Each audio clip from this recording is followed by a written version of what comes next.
This is the best way to drive in a blizzard. You find a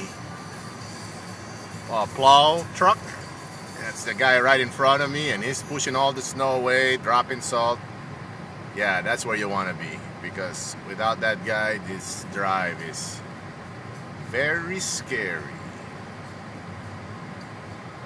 Hopefully this guy is gonna drive towards my house, so I'm in luck. You see, my road is nice and clear.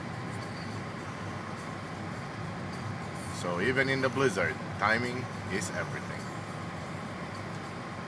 Nice. All right.